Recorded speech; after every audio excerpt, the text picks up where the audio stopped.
Welcome to this special edition of the Carolina Weather Group, streaming live on Facebook and YouTube, Wednesday, January 21st, 2026.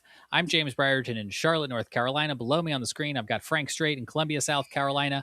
We got Brad Panovich from WCNC in Charlotte. We got Jason Boyer from WLOS in Asheville. And coming up this hour, we're going to hear from Greg Fishel in Raleigh. We're going to hear from Tim Buckley in Greensboro. We're going to hear from Scotty Powell in Myrtle Beach because we are going to make our way around the Carolinas talking about this big winter storm that is coming our way. So stay tuned. We'll be taking your questions. We'll be trying to hit your neighborhoods and talking about localized impacts that these guys know best. But let's start in Columbia, South Carolina with our own Frank Strait, who's going to give us kind of a big picture overview of this big epic storm that's on its way.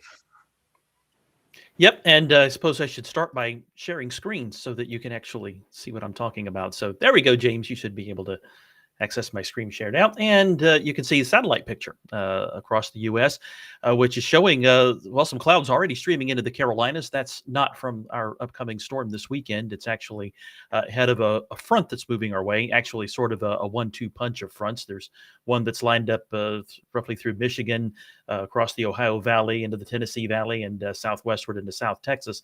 Second front coming in behind it, and it shows up a little bit better in the clouds. You can see a little faint line of clouds here across Wisconsin, Illinois, Missouri, and Kansas that's moving southeast. There's some really cold air behind that, by the way. It's sub-zero up along the Canadian border right now. The storm that we'll be dealing with this weekend is actually this thing that's back here off the California coast right now. Now, the idea here is that over the next 24 hours, the two fronts kind of merge and become one as the first front eventually catches up, or the second front back here catches up to the first one. And we'll see some rain being generated across the Carolinas. Not a ton of it, but some rain. You can see the composite radar imagery right now showing that we have a band of rain moving in, kind of falling apart as it does, but some light rain already getting underway over western North Carolina and moving into upstate South Carolina. It shifts slowly southward over the next couple of days as those two fronts move through. Then we have cold air moving in at the same time as that storm moves our way from the west. And there are some disagreements in the models as to how this is going to work out. The GFS has a colder and somewhat further south solution with this storm moving our way, resulting in more in the way of frozen precipitation down to South Carolina. It looks like North Carolina is definitely going to get a winter storm here, at least most of the state. South Carolina, maybe not as much, although the northern half of the state likely will see some impacts at least. But the GFS much colder, showing maybe some snow at the onset in some places, especially across North Carolina, but mostly sleet. And then to some freezing rain before the storm moves away early on Monday. Other models showing something a little bit different. The European model, for example, is advanced further out here to show you what the Euro has, with the precipitation breaking out there at in the evening on Saturday, and showing it mostly freezing rain. The warm nose being large and in charge here, showing freezing rain occurring across much of the western Carolinas and eventually warming it up. It's just plain rain. And even on Sunday, could even be some thunderstorms if the European's right, because it warms things up. It has surface temperatures across the Carolina coastal plain going to the 65 to 70 range, whereas the GFS, for example, has it much colder. So big difference in the models here, and the truth is somewhere in between, and that's the challenge for us forecasters to figure out. But anyway, it shows the storm moving out. Behind it, much colder air settles in. It looks like Monday morning and Tuesday morning especially could be some pretty cold mornings here across the Carolinas in the wake of this storm. James? Yeah, I think that's right. And I think that's going to be one of the big things that everyone we talk to tonight is going to be hitting on is prepare for a winter storm and then prepare for prolonged power outages and freezing temperatures on the other side of this thing, because it is going to be sticking around for quite some time. Thank you for that, Frank. Coming up here on the Carolina Weather Group tonight, we're going to take you around the region, and we're going to start in Asheville. Our friend Jason Boyer, Chief Meteorologist at WLOS, joins us now on the Carolina Weather Group. Jason, we got to bring you back one of these times for good news, because it feels like Western North Carolina could be in for another big storm here. What are you looking like in your localized region? Yeah, we're dealing with the same kind of headache that everybody else is dealing with. What type of winter weather will be the dominant winter weather is the big question here. And of course, microclimates play a huge role in any kind of situation. You throw in the complexities that we're dealing with all the different types of energy flying around, and it will certainly become problematic. Now, I'll tilt this down a little bit. You'll see that I'm really hammering home the impacts and what people can expect. We think freezing rain is going to have a high impact for our area at this point. Sleet is going to be mixed in, could be several hours of sleet in some cases. The snow is actually a lowering impact for us as we've seen model run after model run really start to chip away at the snow totals and bring those ice totals more on the higher side. And of course, power travel impacts pretty high at this point for us here in Western North Carolina. Also been talking about that track and where the main energy goes. If it's farther inland, we get a little more mixed terrain possibilities west. And of course, we're looking at the icier scenario right now with that system diving a little farther south of our area and staying there, and thus locking in some colder air. So a lot to talk about, and showing all the different precip modes that you guys have been doing as well, and how much ice could accumulate. Obviously, we've been also talking about the weight of that ice. You know, it makes a huge difference between a quarter inch and you get above that to a half inch or more, and you're talking some possible catastrophic consequences with the weight of that ice, bringing branches down, maybe even trees. We also have the carryover effects from Helene back in September 2024. I mean, we still have trees that are weakened by Helene, and years later, almost, we're still talking about that. And that could play into this too. You put more weight on these trees, and they could certainly come down more easily in this situation. So that's certainly what we're focused on, urging people to stay home this weekend. If you don't have to travel, just do not, and ride this out. Jason, that was definitely going to be one of my questions, because of all the regions we're talking to tonight, you guys were hit hardest by the impacts of Helene, which are still being felt across your region. So is there anything in particular that could play an extra hazard that is on the ground now that maybe otherwise wouldn't have been on the ground for previous winter storms? Well, we lost a lot of vegetation too around these stream beds and creek beds. So there is more likelihood that you're going to get glazing on rocks, and certainly the potential for roadways to maybe get glazed over faster as well. Our soil temperatures have been dropping too recently because of the cold air locked in. But because of Helene, you also have to think about there's less shade in some of these roads, on some of these roads, I should say. And that might actually help in the long run if we can get some sun to work down onto these road surfaces. It might actually be a benefit, but overall, we're still expecting pretty big impacts. Now, your market is real interesting, your TV market there. You have Western North Carolina, the Asheville area, but you also do the upstate, Greenville, Spartanburg. What are the differences that we can expect between those two areas? Yeah, it looks like the Euro wants to make that line of differentiation between snow and ice somewhere north of I-85, maybe even north of I-40, really. And the GFS, as Frank mentioned, the colder solution is trying to bring the ice line farther south, maybe even south of I-85. We certainly think the upstate is going to experience winter type weather. It's just a matter of how much can we squeeze as freezing rain on them, maybe sleet mixed in at times. And there's even the possibility that there's that warm nose that comes in later in the model run, and certainly in the storm, that could change it over to rain for some places in the upstate. So they're going to get a mixed bag, and obviously could have some major effects too if that comes to fruition. That dreaded warm nose. Jason, have you put out a forecast map yet for ice or snow? Or if not, when can people expect to see that from you? Well, I have been showing more of the European data at this point, and we also have the capability of showing KML files. If you're not familiar with that, that's coming from the WPC, the Weather Prediction Center, showing the impacts of or a likelihood of accumulating or accretion of 1/10 of an inch of ice, a 1/4 inch of an inch of ice, or more. And that's kind of where we're playing it right now, showing those scenarios and possibilities. In terms of actually getting down into exact amounts and putting them in different regions and microclimates, if you will, of our area, haven't gotten to that point, but we're certainly looking at it probably within the next 24 hours. All right. Lots of storm coverage to come. Where can people find you, Jason? Of course, we're online. WLOS.com is where our main station page is, and I'm online, Facebook, Jason Boyer WX, or Jason Boyer WLOS. That's the way to find me. Perfect. Well, we appreciate your time. We're going to try to keep this show moving real tight tonight with everyone. I'm sure we could talk to everyone for like an hour. So I hope people check you out there at WLOS, Jason. I hope you guys stay safe, stay warm, and I hope our audience stays tuned as we continue to make our way around the region. Thanks, guys. All right. Let's make our way over to Raleigh now here on our Carolina Weather Group round robin as we continue to prepare for the upcoming winter storm impacts. Greg Fishel is with us right now from Raleigh. And Greg, you guys look like you're going to get in on this winter storm action too. What are you forecasting for the Triangle region? I actually am thinking at this point that the cold air may be deep enough, maybe 2,000 or 3,000 feet thick, that we could get primarily sleet here tomorrow night.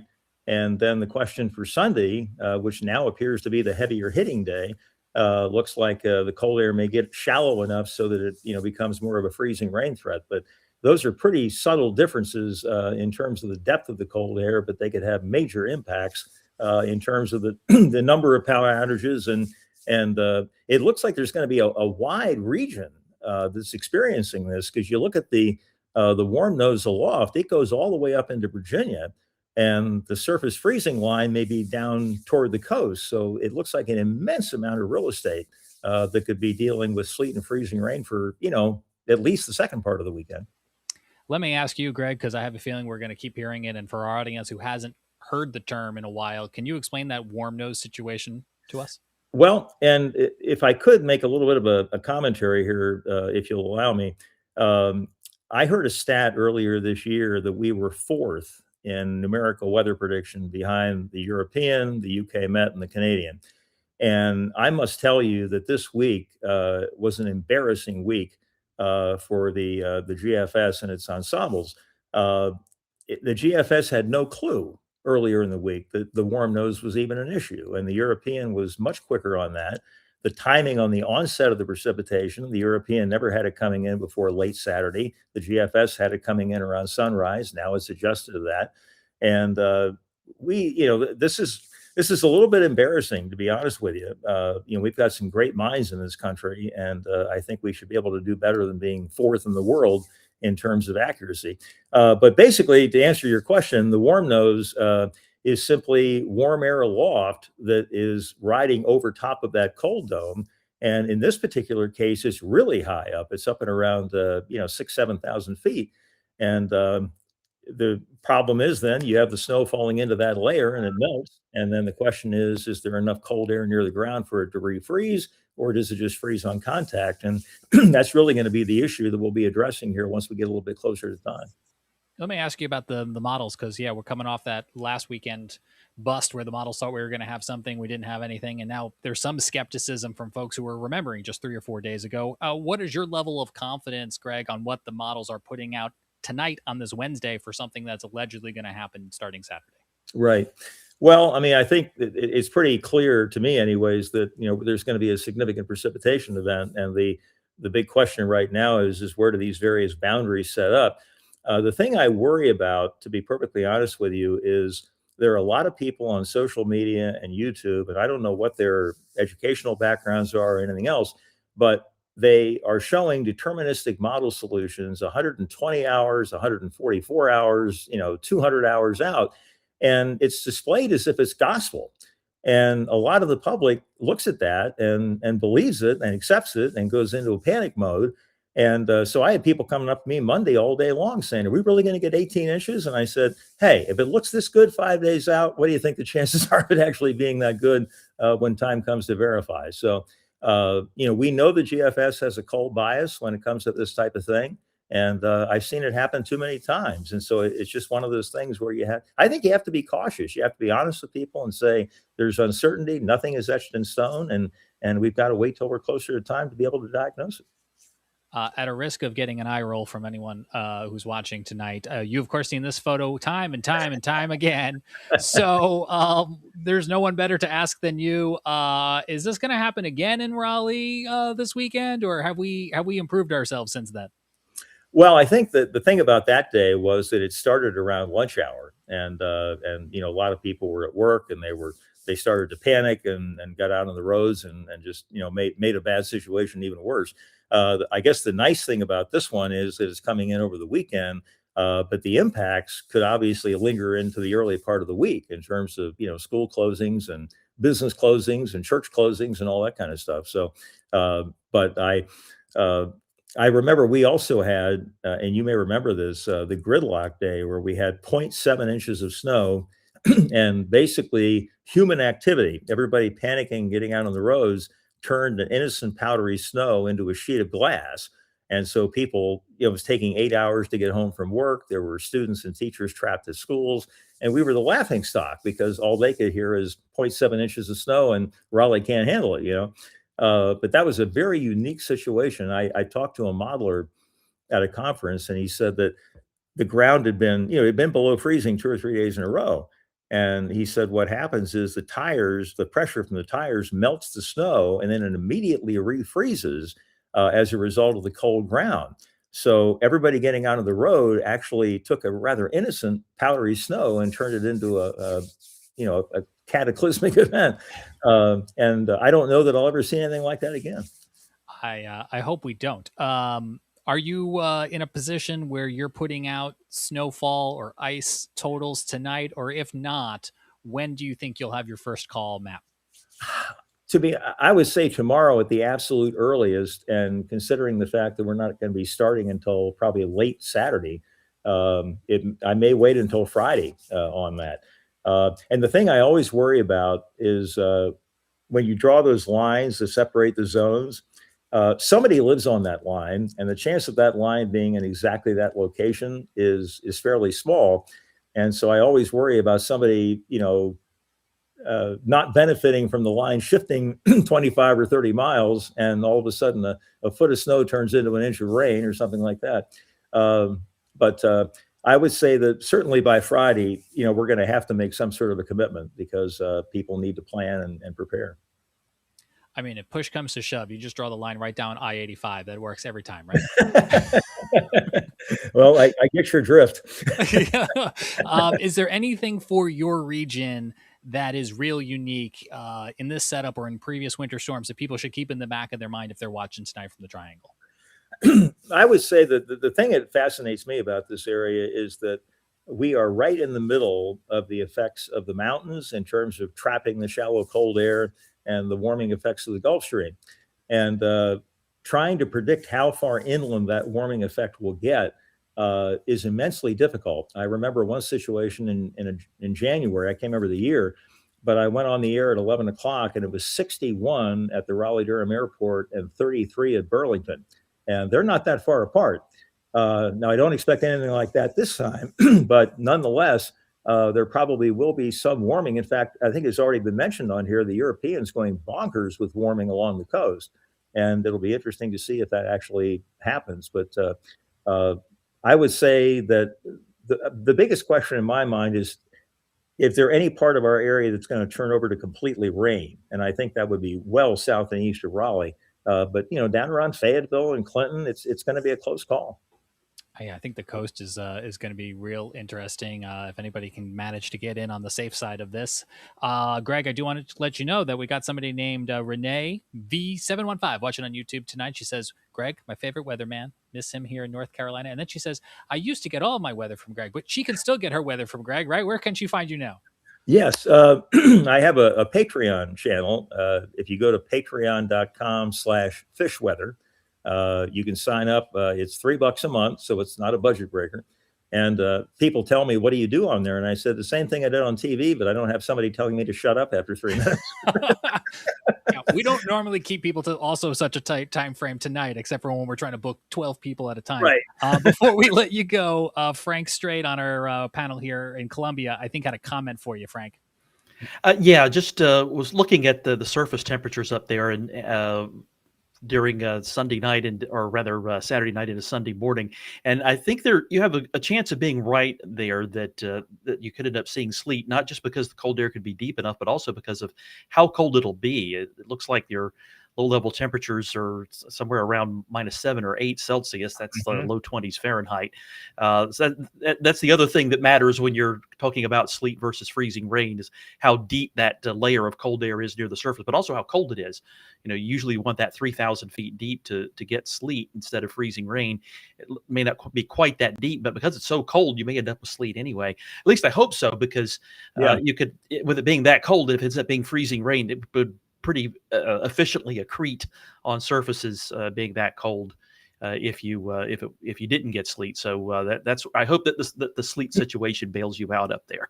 Well, we had a 5-inch sleet storm here in February of '87, and the liquid equivalent was about 1.8, and so you can imagine how dense that sleet was. Oh yeah, I've seen that before. Growing up in Rock Hill, I don't want to go to a full-on story time with Frank here, James, but we had like a 4 to 5 inch snowstorm, or rather a sleet storm in Rock Hill when I was a kid. The sledding was just outstanding with that. I bet it was great. We have a whole special open for story time, and Frank, it's a whole thing. You'll have to come back for it. Yeah. The other thing I wanted to mention to Greg, you get the Shirt of the Night award. That's a great shirt. I love it. I think I bought that in Clearwater, Florida when I was down there. So. Yeah, that's right. Thank you. All right. Well, Greg, stay safe, stay warm. I hope people find you over there on Patreon, and I hope people stay tuned tonight as we continue to do our round robin around the Carolinas. Hey, thanks for having me. I really appreciate it. Absolutely. Anytime. Come back on a night where there's less chaotic weather, and I want to hear more. I want to hear story time with Greg. Okay. All right. Fabulous. Thanks, guys. All right. Let's make our way here to the Queen City. Our pal Brad Panovich is standing by here on the Carolina Weather Group with a look at what we can expect with this winter storm this weekend, Brad. Yeah, kind of doing what everybody else is doing. And panic buying? What's that? Panic buying? I think that I will say this. I really commiserate with Greg's rant about all these long-range snowfall forecasts, because it really has given people a pretty bad perspective, expecting a whole bunch of snow, right? And so we've been talking about a mix, and we've been trending towards ice, and all you hear is like, oh, we're getting snow this week. It's frustrating because I can bring Greg back in. We can continue the rant. That could be a whole show. But to make Greg and Jason's point, I'm having trouble finding snow at all. Like, could we see 10% of this be some flakes at the beginning, some wet flakes here and there? To me, I fully believe what Greg just said. I think sleet is one of the most predominant things we're going to see with this storm, and then finishing with freezing rain at the end. It was funny, Greg said about that 4 to 5 inch sleet storm. I just glanced at the GFS. I'm not a fan of the GFS, but at least it breaks out sleet as a separate product. And it actually shows a swath of 3 to 4 inches of sleet from the upstate up to Raleigh through Charlotte. That's a lot of sleet. And then you throw some freezing rain on top of that. Boy, that would be just horrendous for the road. So if I were to tell people, in the Charlotte area, most of the Carolinas, you really need to be prepared for two things. One is a lot of bad travel. Like, I'm still getting questions about, hey, can I do this Saturday night? Can I do this Sunday? I mean, everyone's trying to find this like hour window or something, or try to figure out the storm and get ahead of it. I would just say, don't plan on traveling, because it is not worth it, in my opinion. The other thing is power outages. If this becomes full-on freezing rain, then you're talking about significant icing of 1/4 to 1/2 inch. So, if you had to tell me tonight, like, Brad, I need a total, I'm not ready really to do that, but I would say several inches of sleet and 1/4, 1/2 inch of ice probably is what I would plan for from an impact standpoint.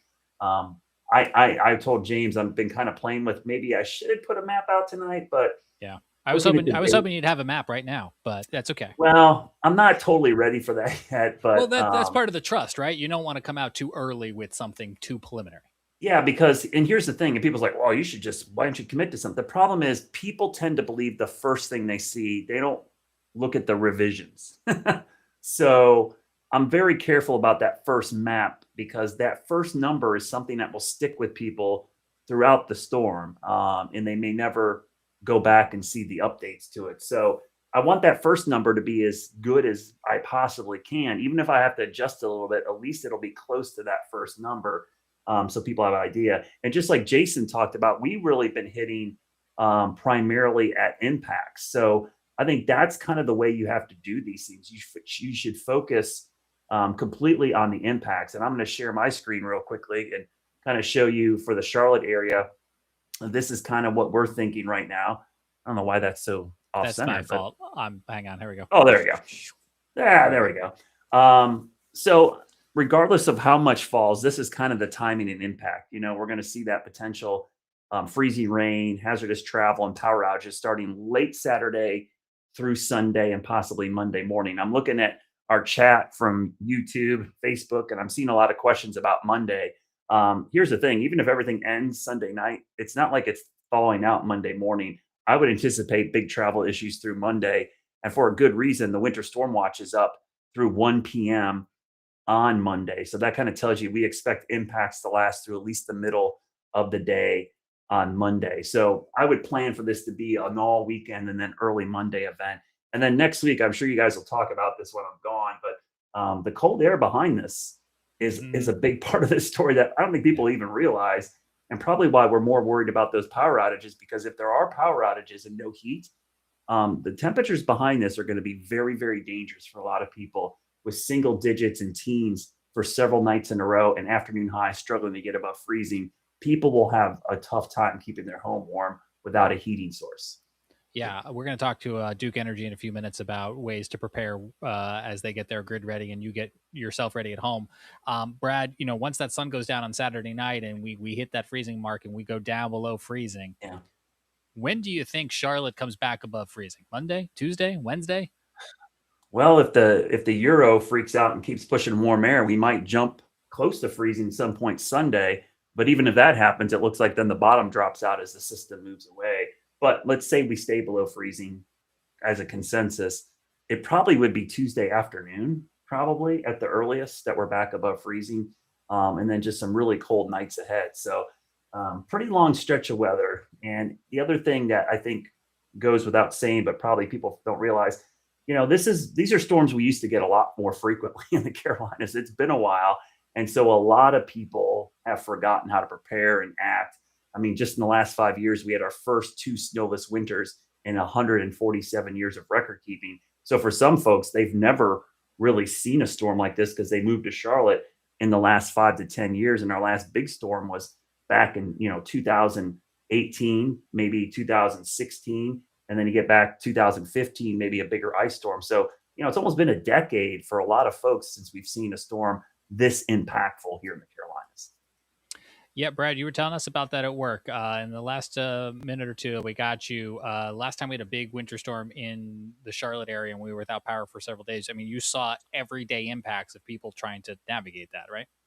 Yeah, absolutely. And, one of the things about power outages, I work a lot with our Charlotte Mecklenburg Emergency Management, and their biggest fear always in any event is extended power outages because we are so reliant on energy for heating, for medical devices. They worry about that, whether it's storm related, cybersecurity related, a hack on the grid or grid issues, solar storms. Power being out for a large population like Charlotte will cause a lot of chaos and problems long term. So that's one of those things they worry about more than anything. And I think it's something people take for granted because you have power. Try going without power for a couple of days and realize how hard it is. Imagine that for like over 1 million people or 1.7 million people in a metro. That would be really problematic. All right, before we let you go, Sam Walker and our Carolina Weather Group panel out there on the Outer Banks has a question for you. Yeah, Brad. Hey, Brad. This system itself is going to have wide-ranging impacts, not just in the Carolinas, but all up and down the East Coast into the deep South. If we get the ice storm of ice storms in Charlotte, you're talking about extended power outages. This is going to have a major impact on air travel across the country. And talk more about what Charlotte Douglas is ready for, not ready for, has dealt with in the past in terms of systems like this. Yeah, so Charlotte Douglas is the big American hub. We've got several of them. We've got DFW, you've got Pittsburgh, you've got Phoenix, you've got Miami. But when you have one of the hubs of a big airline like this, it's going to have trickle-down effects across the entire country. The other thing is we do have some snow and ice removal here in Charlotte. They do have a pretty good program for their runways, but de-icing the planes and stuff like that, it just takes longer here because it's not something that's built into the airport's infrastructure. So I've been saying this all week, Sam. I mean, people are like asking about flights in Charlotte. Think about if you're flying anywhere in the United States with all these major airports being impacted, Charlotte, Dallas, Nashville, Memphis, maybe even some other smaller airports in the Mid-South. Those trickle-down effects from the airlines will affect people even outside of the storm that aren't even getting snow or ice. So I think air travel will be affected pretty significantly. And what airlines typically do, Sam, they don't like to keep their planes in the path of these storms. They move them to a part of the country where they can use them. And so sometimes they will move them to another airport and there won't be any planes here to take off and land because they get them out of the way of the storm. Yeah. And if you look at the maps, going up the Northeast, Philadelphia, Boston, I mean, so this is going to have not just the Deep South and the Mid-Atlantic. This is the entire eastern half of the United States is going to have impacts on air travel, not just ground travel, power, all that stuff. So this could trickle into next week if we're talking about, sub-freezing temperatures for 3 or 4 days. Well, and an underrated part of the air travel thing, we think about people, but a lot of cargo travels by air too. So think about FedEx, UPS, and Amazon. People are used to getting those things in 2 days, Sam. Yep.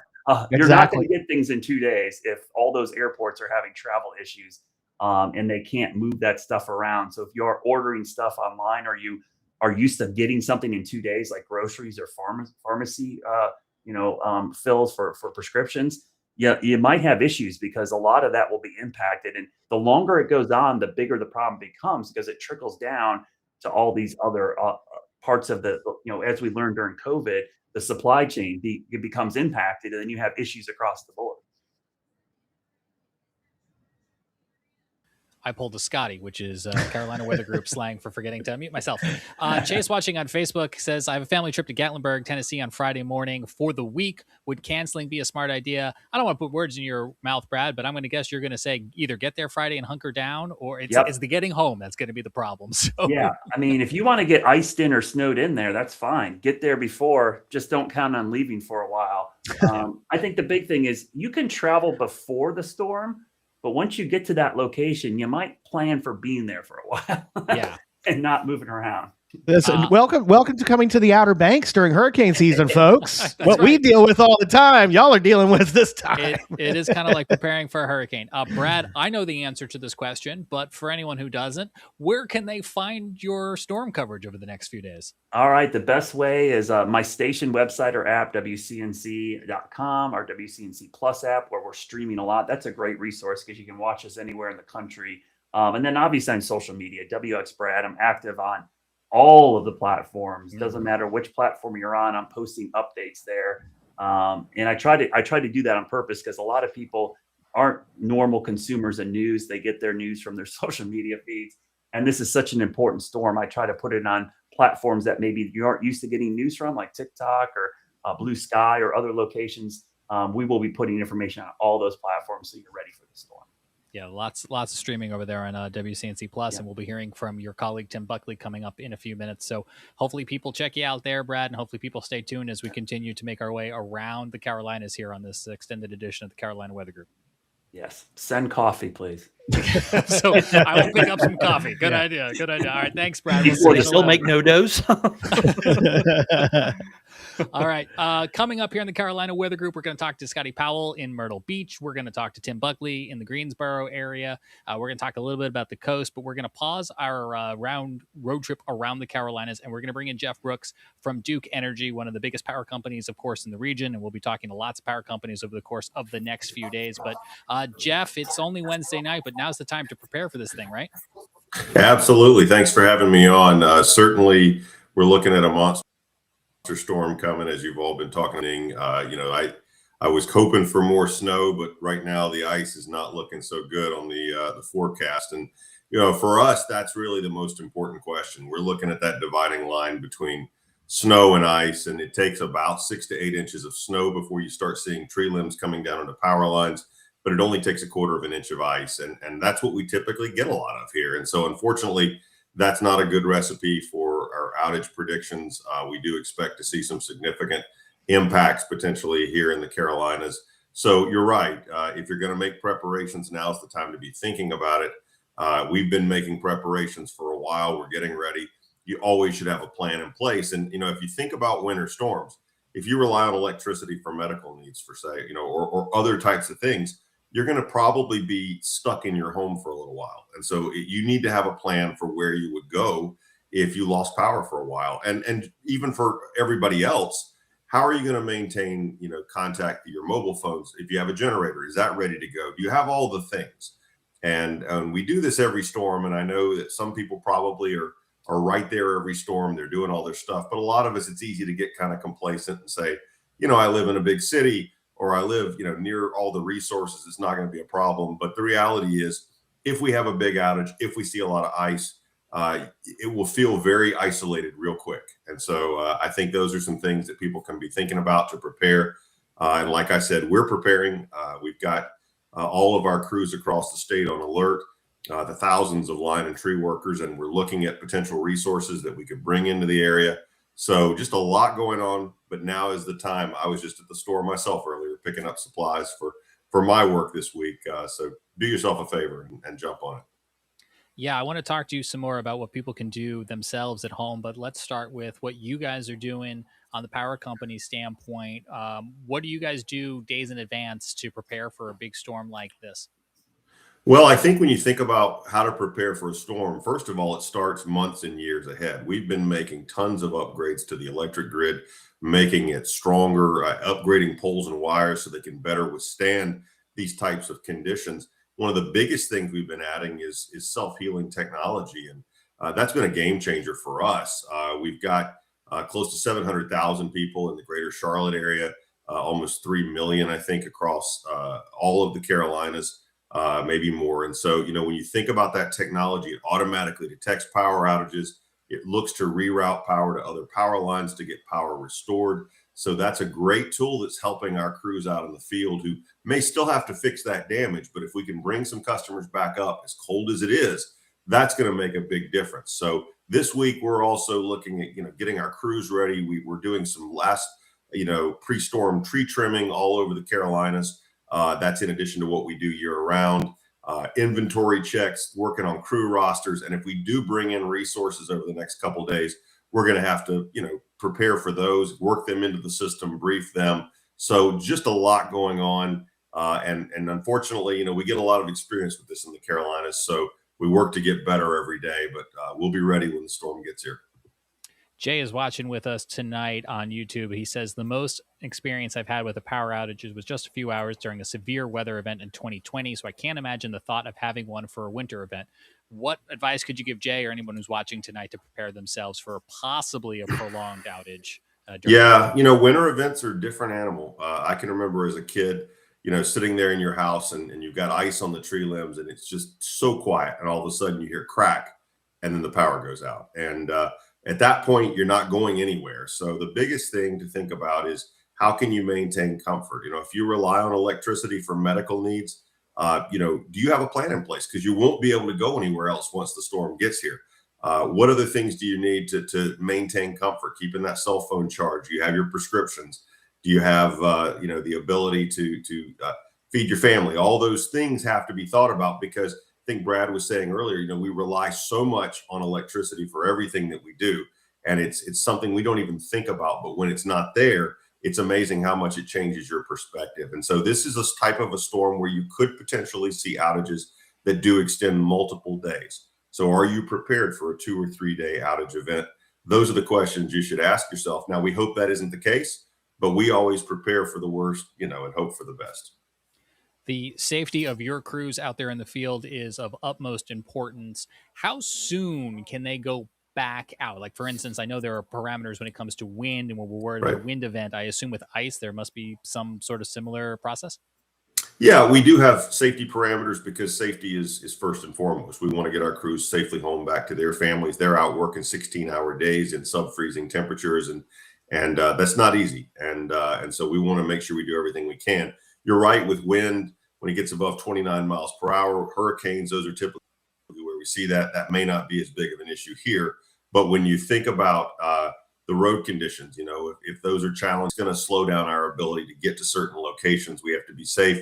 When you get in Western North Carolina in particular, you start seeing, situations where sometimes we have to carry equipment in by hand, or we have to use tracked vehicles to be able to get across terrain that is impassable otherwise. So there's a lot that goes into this. I can remember in Helene, we were using helicopters to bring poles into Western North Carolina where we were, near Asheville. And so all of that are tools that we have, resources that we have, and our technology has come so far. It gives us a much better ability using drones and things like that to be able to assess damage. That's just changed the equation for us and helped us get power back faster. But you're right, at the end of the day, it's the human element, and humans are more important to keep safe than, speed. So that's our focus. What can people do ahead of the storm, Jeff, to sign up, to be in touch, connected to you guys, so they can get information during the storm? Well, one of the things you can do right now is download the Duke Energy app. That's a great way, number one, to report an outage if you get one. You can also access our outage maps online. But one of the things I encourage people to do is log into your Duke Energy account and check your contact information. Do we have your mobile phones right? Do we have your emails right? Because that's where we're going to push information. That's where we're going to send you updates on outage restoration. That's where we're going to send you anything you might need to know to plan. And so this is the time to do that. If you do experience an outage, we do want you to report it. And you can do that easily by texting the word out, O-U-T, to 57801, and that'll get you in the system. You can use the Duke Energy app. You can use our website, or you can call 1-800-POWER-ON. A lot of different ways, but we do want you to do that. We want to stay connected with you, and we've really worked to improve that communication because we know how important communication is when you're faced with a possibility of an extended outage. Jeff, a question from YouTube. Somebody's asking, does it help to unplug unnecessary items? That's a great question. When you do have an outage, we have in the wintertime what we call, the technical term is cold load pickup. And that means that we have to be very deliberate and careful as we bring power lines back up, because of the cold weather has really changed the way the physics work on the line. And so, unplugging some things, number one, helps when we're bringing everything back up, turning off any switches that were on when the power went out. But it also helps to reduce the risk of any potential issues with your own system as it comes back up. So that's always a good idea. And it's really easy to do. You can turn power strips off. You can flip light switches off. You don't have to do that, but it certainly does help us in the process. All right. Sam Walker on the Outer Banks has a question for you, Jeff. Let's bring Sam in. Here he is. Hey, Sam. Jeff, obviously you're not in my service territory. We're not in your service territory. We're Dominion out here, and we are EMCs, electric membership cooperatives. But of course, those are statewide, and there's a relationship that Duke has with those EMCs in terms of the transmission side. How do you prepare for that side of things? We always talk about, the linemen out here trying to fix everybody down to the street level, but there are certain things you guys have to be prepared for when it comes to the big stuff when we get storms like this. We think about what we call our retail customers, the people who are Duke Energy customers, but we also serve dozens of municipalities and electric cooperatives across the state as wholesale customers. And each of those utilities has what we call a point of delivery, or multiple points of delivery that are served by our transmission system. So when you see these types of storms, it's amazing to think about the power of ice and of snow. And it can bring down big transmission lines and other things as well. And so we often do have to repair some of those points of delivery. We work really closely with our wholesale customers to make sure they get updates and information. And as we restore power, our methodical way starts with the transmission lines that get those interstates of the grid that get power from power plants to the communities or those utilities. Then we work with our substations, which are the connection points. And then we work on those main power lines, whether they be our retail lines or we work with the co-ops and they go in and do their repairs. And then the last thing is that line in your neighborhood or to your house. And we often get the question, hey, why didn't you start in my neighborhood? And that's because somewhere on that system farther up, there's an outage that has to be repaired first. So that methodical way helps to make sure we're getting everybody back up as quickly as we can. And that is certainly a factor when we think about our wholesale customers as well as our direct Duke Energy customers. And I'll tell you this, something I've always shared with our radio listeners out here on the Outer Banks when we've dealt with hurricanes and the power outages, turn your front porch light on, because when the power comes back on, the guys working out on the street see every house on this block or every house on this road, they got power back. And maybe that one doesn't. Turn your front porch light on if the power goes out. It's a great, easy thing to do. Yeah, for sure. Smart meters now, which help us, but there's nothing better than when you're out with a crew and the power comes back and they can just look down that street and see all the 14 houses that have their lights on. My favorite is when you're out there and you just hear cheers from inside the house. And that's about the best compliment that you can give a line worker. So we appreciate those. Been there, done that, Hurricane Fran. Absolutely. Absolutely. We appreciate your time, Jeff. Stay warm, stay safe out there, to your crews as well. And I'm going to go check and make sure all of my contact information is correct. Stay in touch with you guys during the storm.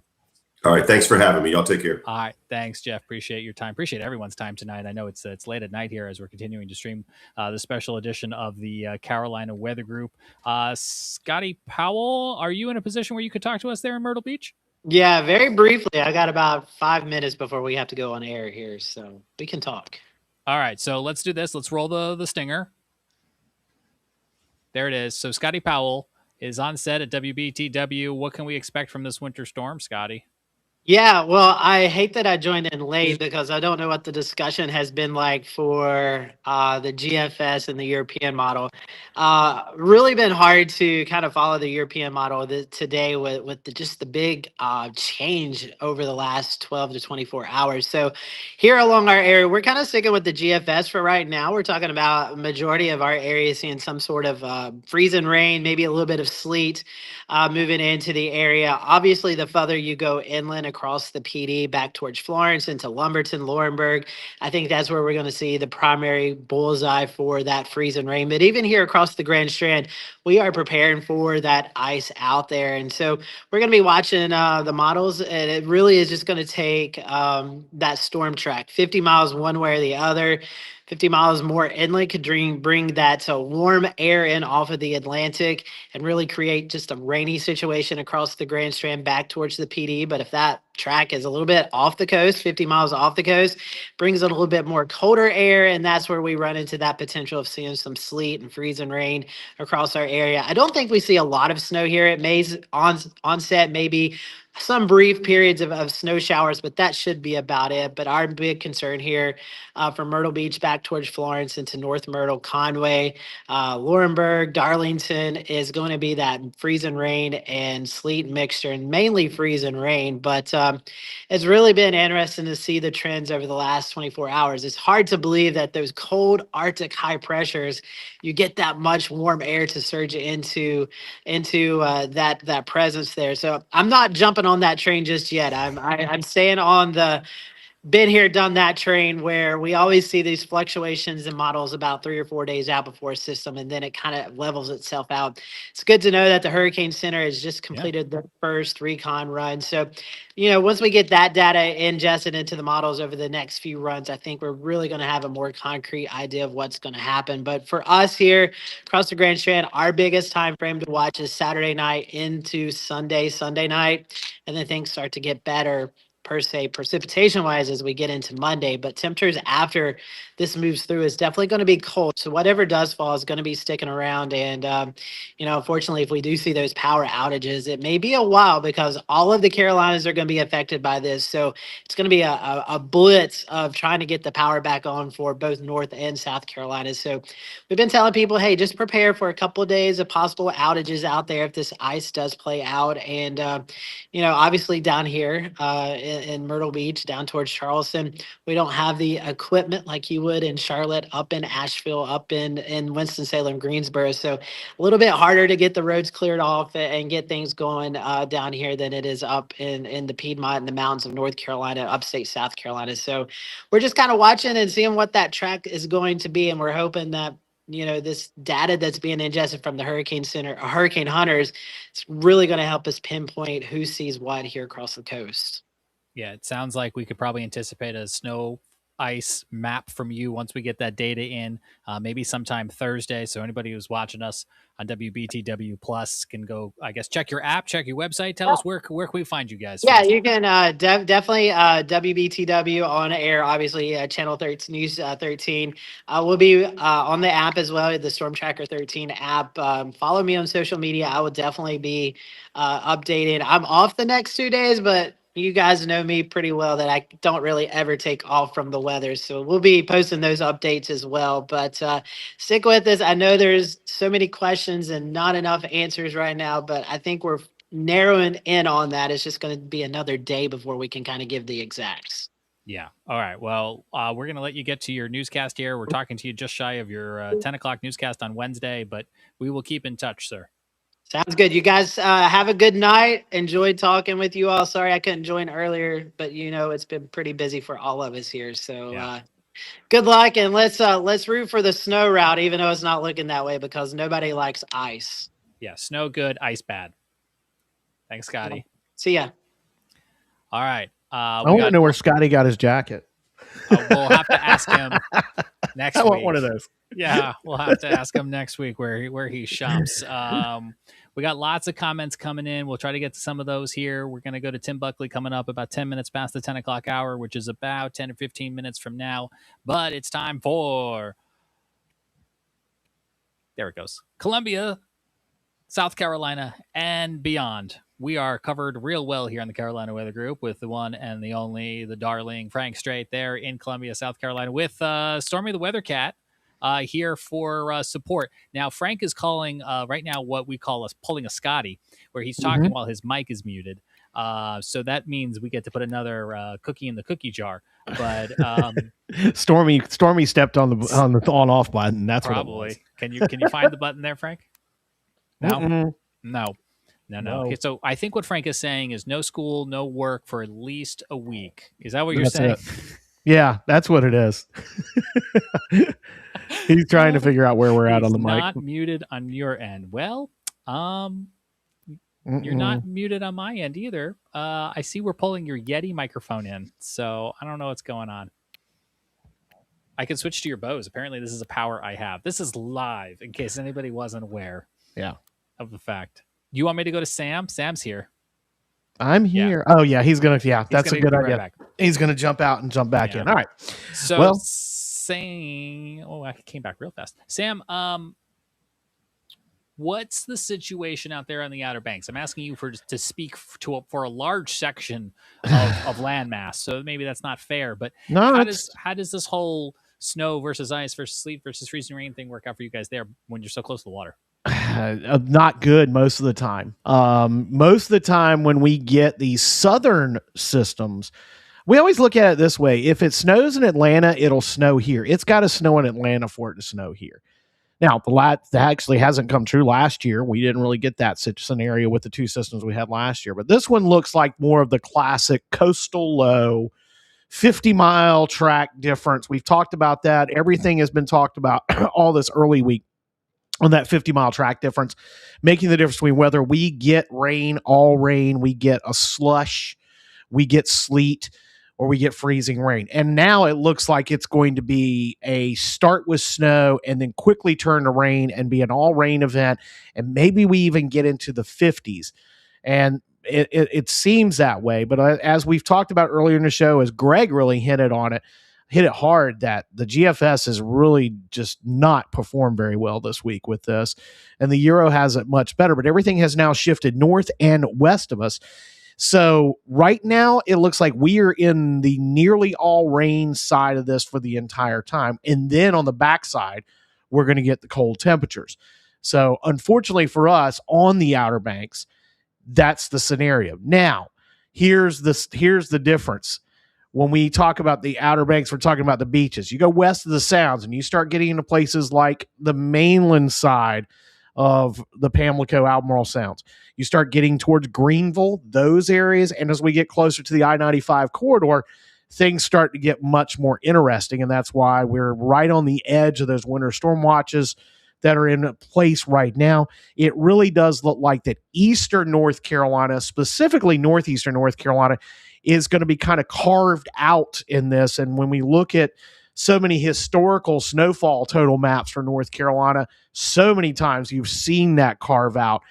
That looks like what we're looking at right now. But again, 50 miles away, totally different story.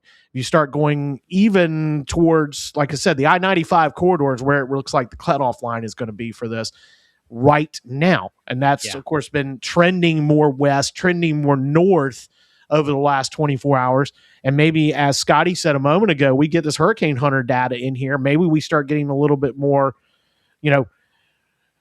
I like to call it the windshield wiper effect when we're talking about hurricanes. The same thing happens here. Rain snow line does kind of windshield wiper back and forth as we get closer and closer. But man, it really it seems like we are going to be in the rain shield now.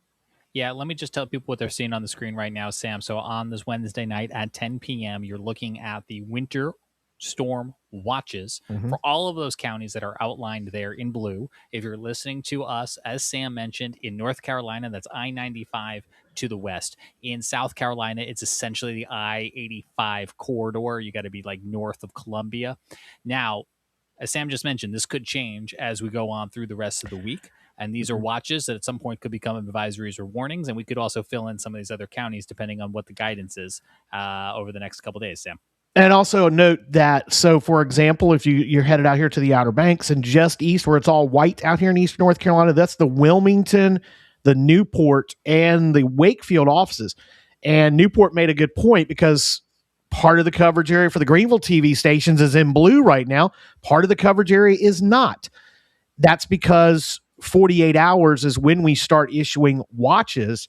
And right now we are still outside the 48-hour window here in the far eastern parts of North Carolina and Virginia, which, if things are going to hold as they're looking right now, there's no watches or warnings in place in the areas that are probably going to see the highest amounts of snowfall in the mid-Atlantic, and that is from Richmond north into DC and out towards the Shenandoah Valley. So tomorrow that map is really going to fill in, and I've been having a lot of fun playing with this. You have over the last 48 hours. For anybody that hasn't seen it yet, this is the first time I think we maybe showed it tonight. What is this? This is the overall winter storm impacts. This is coming from the Weather Prediction Center, and there are various ways you can utilize this, and this is available to the public. If you go to the Weather Prediction Center website and click on it, and it's the WSSI, it's a great thing that you can use, that slider across the top. And there's a link in the comments section right now that James just put up because he's that smart. The colors all show the likelihood of winter weather. This is the overall winter storm impact. So that can be anything. That can be anything from snow to ice to sleet. It's kind of a generic term, and it's kind of been nice to have this available in the early going because we don't have snowfall total maps, guesstimates yet. We don't have watches and warnings. So these have been kind of nice to have in a pre-storm coverage mode. And as you can see, the deeper shades of red have now gone, where yesterday that deep shade of red and almost lava color was down in North Carolina and deep into South Carolina.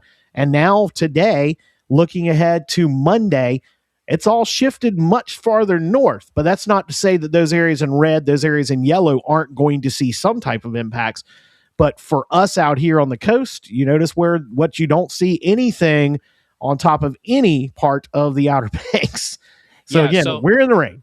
Yeah, I wanted to let people know that I have it on moderate right now. So moderate is defined as expect disruptions to daily life, hazardous driving conditions, use extra caution while driving, closures, and disruptions. Even if I switch it to major, you can see that we do still have a decent probability that portions of the Carolinas will have major impacts, which are defined as considerable disruption to life, avoid travel, widespread closures and disruption to infrastructure. And so this goes through Saturday night, Sunday, and then those cold temperatures that stick around for Monday and Tuesday. Sam, you mentioned the models, and we haven't shown them in about an hour, and I'm going to show them to everyone again right now. Frank showed them at the top of the 9 o'clock hour. This is the GFS, one of the American models. And just to kind of, again, show people the way it's setting up starting on Saturday night is we've got snow to the north, We got sleet and freezing rain in between, and then maybe some rain to the south and closer to the coast. And the big $1 million question is exactly where all of those colors, all those different precipitation types kind of line up. Where does the snow end? Where does it transition over to the ice?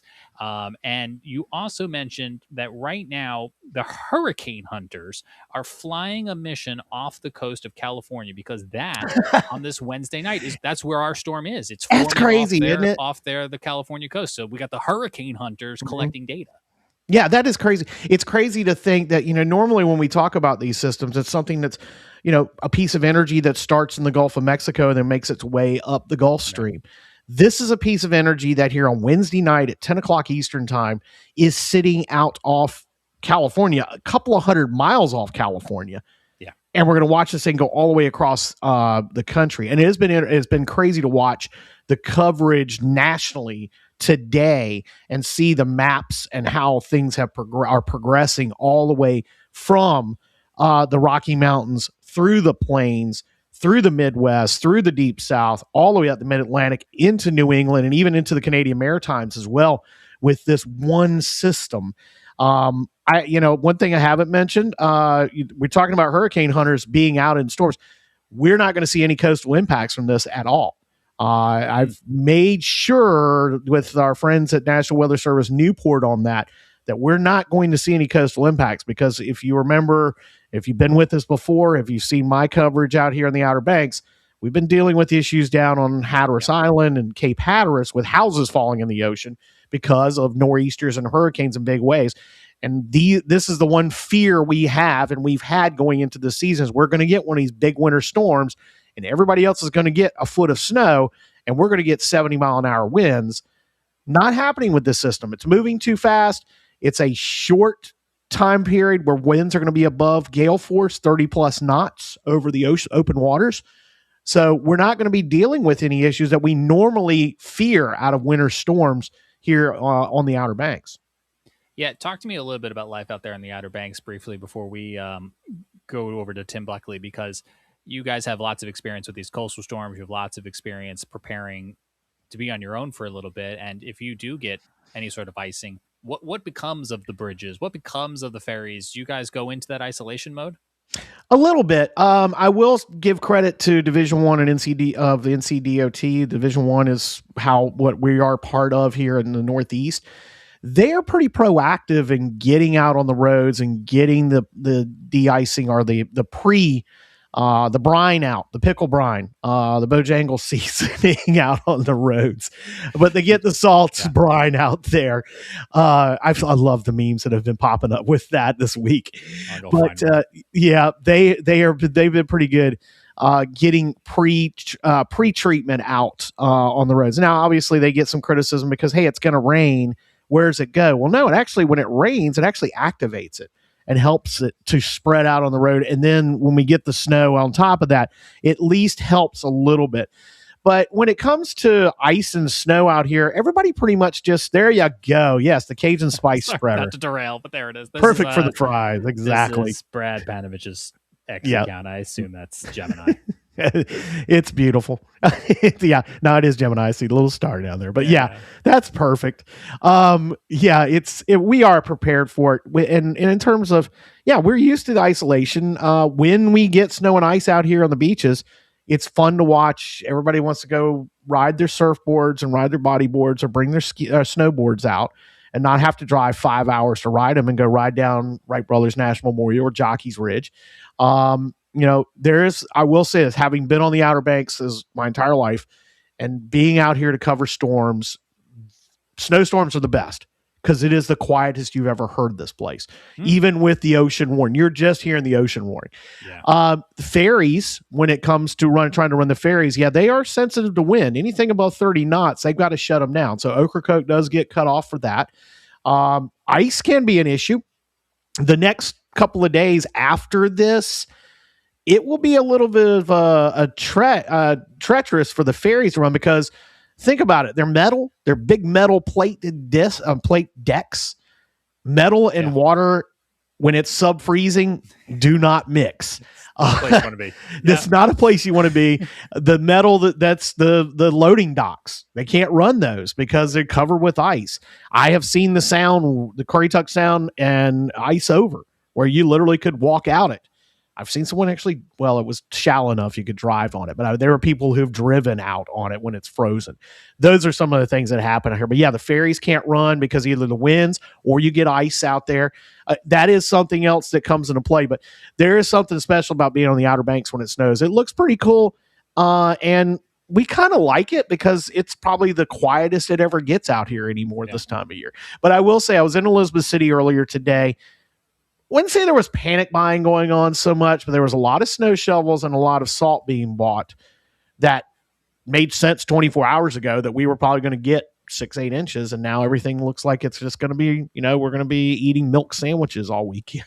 Hey, it doesn't hurt to be prepared with all that milk sandwich. It does not. It does not. There's still lots of time. We're going to get to Tim Buckley in just a second. Sam, in addition to your work here at the Carolina Weather Group, you're going to be doing some radio hits. Where can people find you out there? You can find it at 99.1 The Sound, WVOD, back on the air here on the Outer Banks. We will be on with updates top and bottom of the hour as conditions warrant. 991thesound.com. We're still getting things back on the streaming apps. A few of the streaming apps have us. A few of them don't yet. That's in work. Let's put it that way. Just go 991thesound.com. You'll find me there. And of course, you'll find me at samwalkerobxnews.com. I'll be doing updates throughout what's going on, but it looks like I'm not going to be that busy just talking about rain, at least if things, how they say, if the playoffs started today, even though they don't, that, it looks like we're in an all rain event out here for the most part. Well, I wish everybody gets all rain because that will be the best case scenario. Yeah. But we know that most of us across elsewhere in the Carolinas are still in for a bit of a doozy. So, Sam, thank you for that update and perspective. And after tonight's show, viewers will see him, I think, again tomorrow at 11:15 Thursday when the governor of North Carolina comes out to talk about his state of emergency. Yep, we will be here with that. All right, fabulous. All right, let's go to Tim Buckley. Who's over there in Greensboro. Hang on, Tim, I got an open. I'm going to roll an open. Here it goes. Ready? Tim Buckley, chief meteorologist at WFMY, joins us. Just finished his little weather update there on WFMY Plus, and now he's here with us on the Carolina Weather Group to tell us what you expect to happen across the Triad with this big winter storm that's on its way. Yeah, well, I'm going to go travel over to Sam, and we're going to have Mai Tais and hang out in the rain. That sounds wonderful. That's my plan. But no, it's looking pretty ugly around here. And James, we've talked throughout the last couple of days, of course. There's a lot of areas of concern, and specifically for us, we're more worried about ice than snow. A couple of days ago, like everybody else, it looked like a whole lot of snowfall, but you do this a while, you live in the Carolinas a while, you kind of speak weather model after a couple of years, when there can be mirages. And so maybe not jumping on those trains of it's a snowstorm or it's an ice storm. And we kind of have been saying it's a winter storm, and we still need to break down the different aspects of those precipitation types. And I think that's been the right approach so far, because we're learning more now that it's probably going to be pretty minimal on the snow side. The trends over the last couple of days, as y'all have probably talked already about, it's going to be a slower moving arrival to the storm for the precipitation. But what's not slow on arrival is the arrival of the warm air above our heads. And we call this the warm nose. You can call it whatever you like. But what it really is a little ribbon of above 32-degree air up between the clouds and the ground. And that's not great, because what it does is it melts a snowflake. And once you melt a snowflake, you can never really get it back. And so at that point, you have two options. It can either fall to the ground and freeze on contact. That's freezing rain, which we are expecting to have some of, and maybe a lot of. I'm still not quite sure how much of that we're going to have. Because the other option is that you can refreeze it into a sleet pellet. And the temperatures here are going to be so cold, upper teens, low 20s, that it might just be cold enough that we get a whole lot of sleet and not quite as much rain or freezing rain. So those are all options that I still see as on the table. But kind of what we're advising people is, the storm's coming. There are still people asking, is it going to miss us? There's no way it's going to miss us. Even if you don't get snow, ice is still bad. It's funny because we for a while have kind of considered us, if you look back climatologically, we've kind of considered our part of the state and our part of the eastern US as a bit of an ice storm capital or a freezing rain capital. It's been a long time since we've had a big one. And so that's out of a lot of people's memory, particularly if you've moved into the area within the last 10 years. So I think it's hard for folks to realize that ice does happen here. And when it does, it can be really bad. And so there's probably a lot of trees that haven't been tested by weighing down of ice as well. So there really could be a big impact. Either way, it's going to be a big impact. If there's more sleet, it'll be more of a big impact on the roads. If it's more ice, it's going to be more of an impact to the power grid. And so bottom line, your message here is, if you live in the Piedmont, you live in the Triad area, or anywhere between Raleigh, Charlotte, you should be preparing to stay home for a couple of days, or at least be maybe stuck for a couple of days. You should also know that that might be the case with no power. And so you're thinking about what to do, how to stay warm if you lose power, because next week we'll start to talk about once we get through the storm, but we need to mention it before the storm because that's when you can actually get out and get supplies. You should have a way to keep yourself warm, or at least a little warm, because we could be down around 10 degrees early next week, the temperature. So that's not good, particularly if you have no heat in your house and you don't have any second sources. You're gonna have to get creative on how to kind of stay warm out there. So I'm expecting to have a tough couple of days, Saturday into next week, and it might really take a while before things clear up. We'll have sunshine, but it's cold sunshine, and it's January sunshine as well. On WFNY Plus the other day, you guaranteed no school for a week. Are you still guaranteeing no school for a week, or? I don't think I signed off in writing, but I will tell you this: I've seen this. I've seen no school for a week for a lot less. Yeah. And you know, just for folks that might not live here, you might not get a lot of winter weather in your part of the Carolinas. The policy for a lot of the districts here is if there are icy roads within the county, the county closes. It's not half, quarter, this, that, or that. It's the county. And we got some big counties, and I assure you we're going to have a lot of icy roads out there that don't melt super easily. Sam Walker on the Outer Banks has a question for you, and it's probably not what is your favorite Mai Tai. We got Orange Crush out here. That's what we'll go with. Okay, Orange nice. Crush. Now, of course, your coverage area does include a lot of Southside Virginia. Yeah. And you know, we start going into that part of the Commonwealth. It does start to get a very interesting and looking at some of the stuff, at least the coverage out here. Since we're in the Norfolk TV market, we're hearing a lot of that stuff. But it does look like that, you know, you start getting into Martinsville, Danville, on up the 29 corridor, things really start to get very, I don't want to say crazy, but kind of crazy up there. It does. And, you know, Sam, a couple of days ago, it really looked like Virginia would be in this huge bullseye of very heavy snowfall. And that still could be the case, but it might be farther north than south side at this point. This warm nose is kind of creeping north for everybody. It still depends on which model you want to trust. I can show you, you know, you can pick and choose your fighter here. But it does seem like the trend overall, especially as we're getting more data, is that warm air aloft is creeping more and more north. So even those areas, while you might get a better thump of snow at the initial part, you still could finish up with some sleet. And so that's gonna cut into some totals. Now I saw Blacksburg, Virginia. They put out their winter storm watch. They said 8 to 14 inches for most of the area. Wow. But I'm pretty sure they're going to refine that and kind of localize it a little bit more. I don't expect that for the North Carolina border specifically, but that's a cheat code that Tim just gave. If you are looking for a snowfall accumulation, it's inside the winter storm watch for your area right now. That's right. But Tim, when are you going to put out your first map? Yeah, I'm kind of doing a little rough draft here tonight, just see how I think about it or how it feels, but I'll sleep on it and then I'll probably put it out sometime tomorrow. Okay. So we'll look, where can we find that tomorrow, which will be Thursday for anybody who's rewatching this later? Well, on WFMY Plus and WCNC Plus, of course. Yeah, there's a great show at 6:30.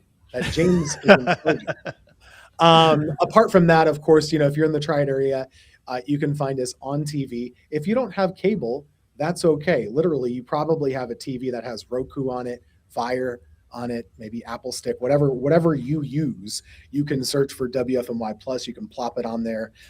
We're also doing weather cut-ins on the hour until the end of the storm. So we are going to be with you, maybe more than you would like.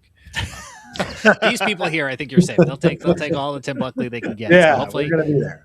Hopefully people check you out there, WFMY, and people stay tuned for the rest of our whole show as we continue our round robin. Thank you, Tim, for your time tonight. Thank you, everyone there at WFMY. Stay safe. We'll talk to you again soon. All right. Thanks, guys. Thanks. All right. Let's see if Frank Strait can hear us there in Columbia, or really if we can hear him. No. It says on my screen the guest has muted themselves. Are you muted in Restream? I hear it clicking. It's clicking on and off. Yeah. You want to just try a different mic, even if it sounds worse? I mean, powered down the mic. He's powered it back up. Yeah. Well, let's show you full screen here, ladies and gentlemen. This is Frank Strait. Now, this is a radio professional. Yes, troubleshooting his microphone. If anyone can figure it out, it will be Frank. Let's try unplugging it and plugging it back in. Did that fix it? It didn't fix the microphone because I think you were getting like your internal laptop mic or something. But we can hear you. And no, you can hear you fine now. Yeah. Oh, okay. So it's a different mic now. Yeah, that's fine. We'll roll with it. It's fine. Folks, if you really want to see what radio people do when things like this happen, we can't put that on TV. No. No, you have to subscribe to our Patreon for that. You would have to subscribe to the Patreon for that if you really want to see how radio people act when things don't go right. See my microphone now, so I guess I'll just throw it away. There you go. Yeah, exactly. Didn't make a difference. Okay, I gotta give Frank credit because Frank's been anxiously, patiently waiting in the wings as we were prioritizing all of our guests. So let's roll the Columbia Open once again, and let's go down to Frank Strait in Columbia, South Carolina, who is a look at what the impacts are going to be in South Carolina for this big winter storm, Frank. Yeah, well, I saw we had a comment a few minutes ago from Helene in Swansea, South Carolina. Wants to know how things are going to shake out down here. Well, Helene, you're a neighbor of mine. You live within 3 miles of me if you're in Swansea. I'm close to Gaston, so we're right next door to each other. As for what's going to happen, no. All right, well, that's the show. Thanks for joining us. Right. No, to be more realistic here, the models have really jumped around some over the last couple of days and have trended a warmer, which is probably a good thing because it looked like we had the potential for a pretty seriously damaging ice storm in the Midlands of South Carolina, the Central Savannah River area, northern PD region. Thanks to the warmer trend in the model, it looks like that's going to happen. It's going to be somewhere north of here, and instead we end up maybe with some sleet for a little while. Then it goes over to freezing rain, and probably to just plain rain as it warms up on Saturday or Sunday, rather, if you believe the models. Potential still there for some ice buildup along I-20, and it certainly isn't over yet with the new and better data going into the models, thanks to the hurricane hunters flying off the California coast through that storm that will be affecting us this weekend. Maybe things change again and it ends up turning colder, or the forecast turns colder again. But I don't think that's likely at this point. The models are. It's not just the Euro. The Canadians doing it, UK Met's doing it. Maybe some other models are doing it too. They're really flooding the zone across the coastal plain and adjacent areas in the Carolinas with warm air, especially in South Carolina. So right now, the GFS still looks pretty cold and could still would still indicate a good bit of ice accumulating in the Midlands of South Carolina. But I'm not inclined to believe it's a 2014 like event anymore. If something like that's going to happen, it would be north of here. So right now I'm thinking for the Columbia area, we see precipitation getting underway late Saturday, likely as some sleet. Maybe there's a few little snowflakes mixed in for the first 15 minutes or so, but don't get excited. It probably won't snow at all, and if it did, it wouldn't last very long. Then we get sleet for a while, eventually goes over to freezing rain Saturday night. Maybe there's enough sleet to cover the ground, probably not, but maybe. And then we get some ice build up into Saturday, or rather Sunday morning, and then temperatures probably end up warming up above freezing. Then behind the storm, it gets colder again. The storm goes into Sunday night. Maybe it drops below freezing again Sunday night. Maybe we actually see a few wet snowflakes at the end of this thing. Some of the models are kind of hinting at that as colder air rushes in behind our departing storm. But I wouldn't get excited about that either. And then we're real cold Monday into Tuesday, possibly even down to the teens Tuesday morning in this part of the country. After that, well, we have other weather systems affecting us potentially around the middle of next week and late next week. I'll make some more comments on that in a few minutes. I was like, don't get me started about that. When we get to the too many tabs section, I'll talk about that. Oh, we're doing that? Okay. All right. Yeah, I'm going to make you do too many tabs. Oh, man. Well, I do have a tab that I'm going to show on the screen right now because I think it helps speak to what you were talking about. And this is one of the 3 scenarios that Brad Panovich put on X earlier. It's the track number 3, and it shows that snow, ice mix, rain, and it kind of brings the rain as far north as Columbia. It brings ice through Charlotte and then pushes the snow into Virginia, as we were just talking to Tim Buckley about.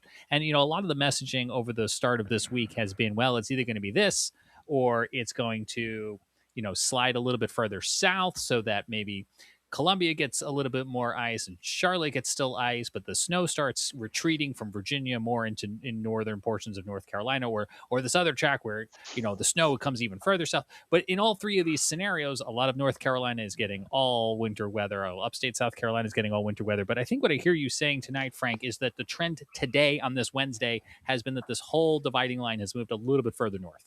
Yeah, that's the way it looks, especially down here in South Carolina. Or at least in the Midlands and along the coast, the potential impacts, the ceiling anyway, has gotten a lot lower. However, that may not be true for the upstate, and we probably should talk about upstate South Carolina for a little while.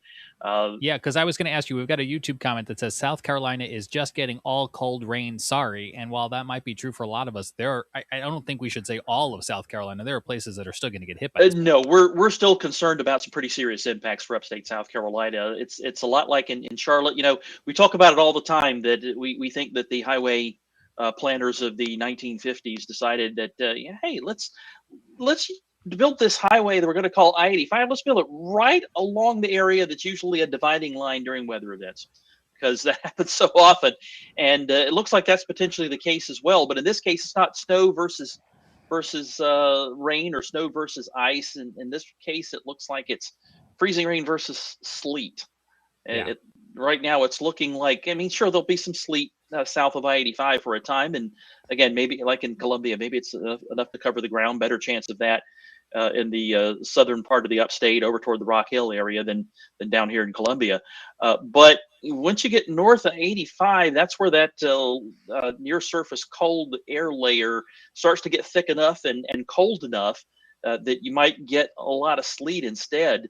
That's probably especially true once you get into the foothills up Mom and Dad's Way in Polk County and over toward Rutherford and up to Hickory. Those areas, the cold air tends to get locked in pretty good there at the low levels, no matter how much it warms up aloft. So in the upstate South Carolina area, if you're not getting sleet and you end up getting freezing rain, it could be a really bad ice storm in that area, because it looks like we're going to put down well over an inch of liquid, maybe 1.5 inches to 2 inches of liquid. Some of that certainly would be sleet, but if you end up with an inch, more than an inch of precipitation falling as freezing rain, at least a half of that, I think, would end up being what accretes on trees and power lines. And 1/2 inch of ice, no good. We don't want that, especially if it's more than that. There is some risk for that too. So we're going to have to watch the upstate very carefully. And again, I hope that, like with areas around Charlotte over toward Raleigh, that we end up getting enough sleet to kind of bail us out of this situation, and we don't end up with serious impacts.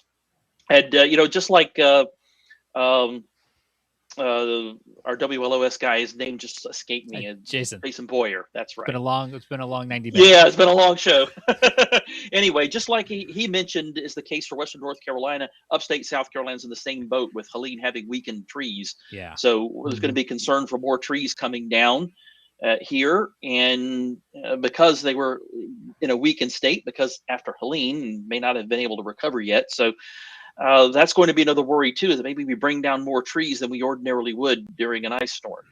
So again, let's hope and pray for that sleet if you're in upstate South Carolina and the foothills of North Carolina too as well. Let me ask you this, Frank, because we have it on the screen right now. All four P-types here: rain, freezing rain, Right, and sleet, I snow. wanted to interject when Tim Buckley was talking about the two options that one's sleet because there's a deep enough cold air layer there for the melted raindrops to refreeze. Then the other option, freezing air. There actually is that third option there where it's above freezing at the surface, just plain rain, which happens 94% of the time probably in the Carolinas.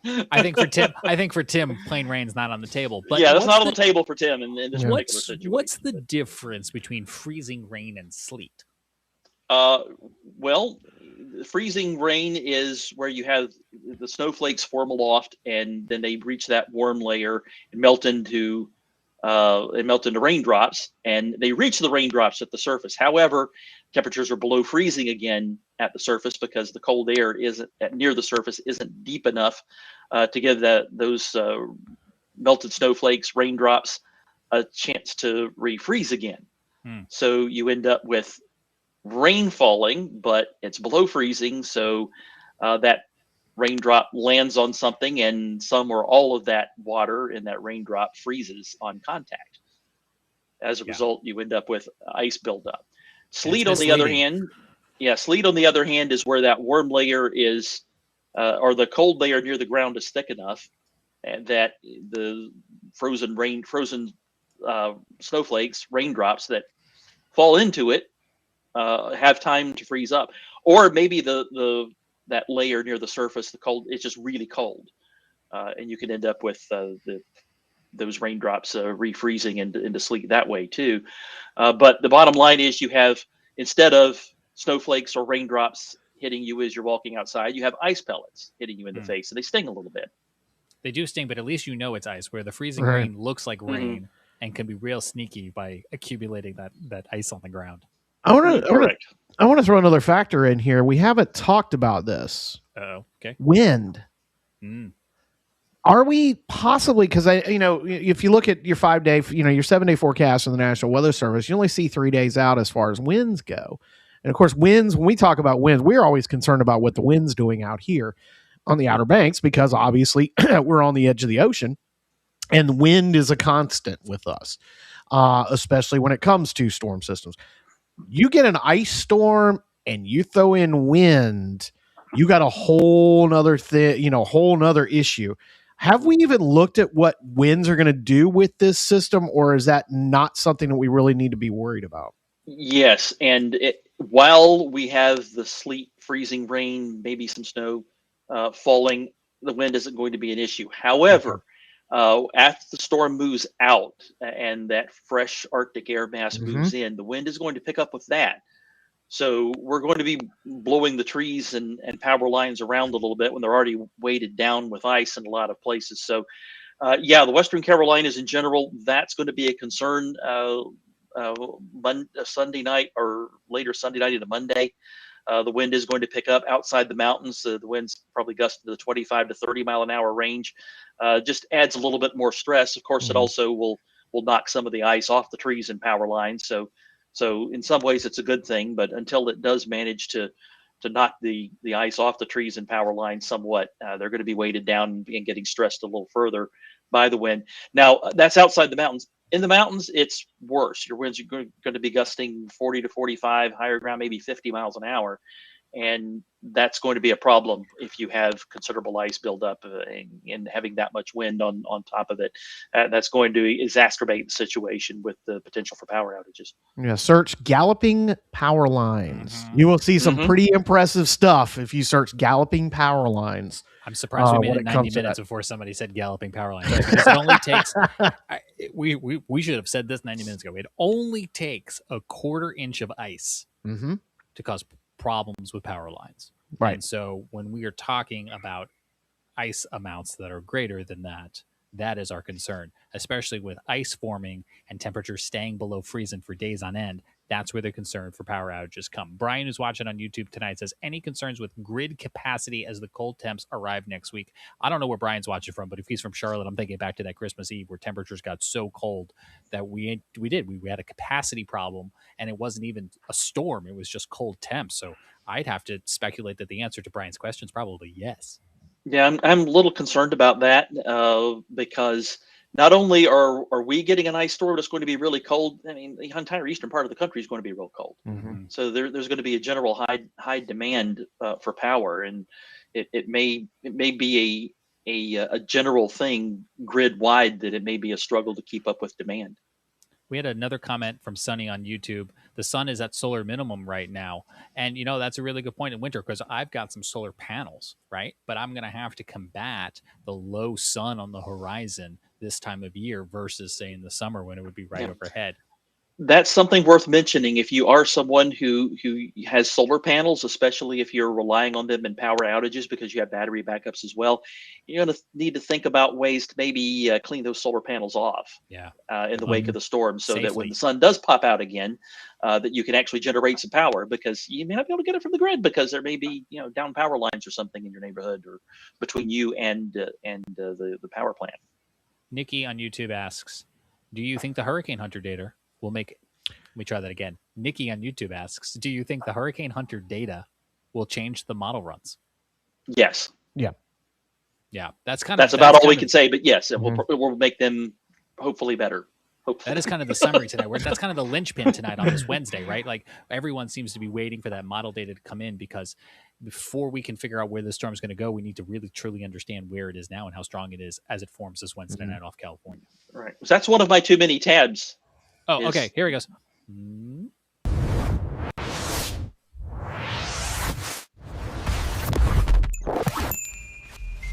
All right, we're going to squeeze in a few tabs here from Frank's screen. I don't have a screen share from you just yet, but I do have a New Year's resolution. Oh, that's right. I had to show before Frank has a chance to do his tabs because I kept cutting him off last year, and we're not going to do that here in 2026. So there we go. What do you got here on the screen for us, Frank? Okay, well, there's Brad's post about the hurricane hunters flying around out there, showing the route that they're taking through that storm.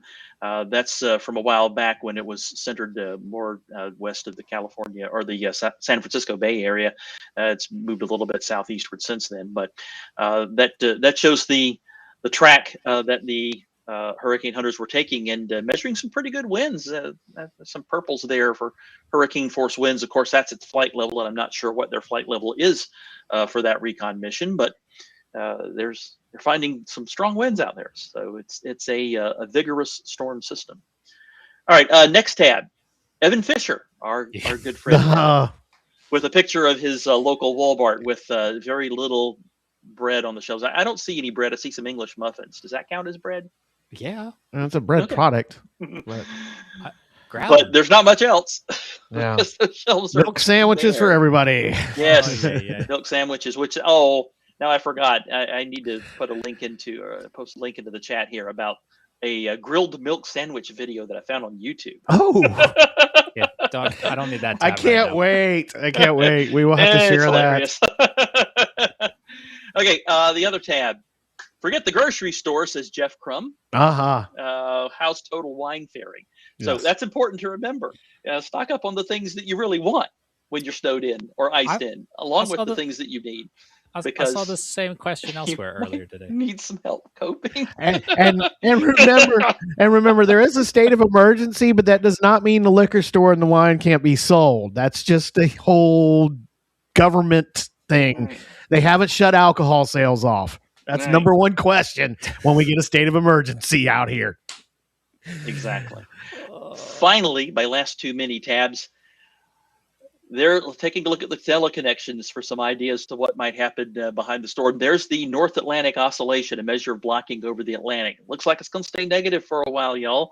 Now for the P&A, a measure of, there's actually 4 different areas you watch with the P&A, but the important ones for us is that when the P&A goes positive, as it looks like it will, right behind our storm, that means you get a big ridge over the western part of the country and usually a good trough over the southeast. So we're going to stay in this negative NAO and go to a positive P&A pattern.